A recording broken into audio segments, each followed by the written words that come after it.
Hi everyone, welcome to the Xoro tutorial for managing your checks and voided checks. So if you've created any checks in the system, whether it's with the auto sign feature or entering your number in manually or using the print later option, basically those checks get stored into the check center. So the way I can access that is just go to the check center here. And this is a good way to manage all your existing non-voided checks in the system. You can basically double click it here, open the transaction, and it's a good way to basically, even print the check from here and see what your existing checks are in the system. Once they've been marked as printed, then basically you're good to go. They'll be cleared eventually from this check center. Now, if you go to Void Check Center,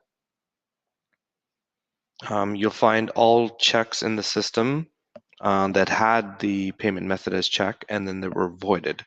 So you actually you won't be able to open the record here, but at least you can reference voided checks from this center. And these modules are both found in the accounting module.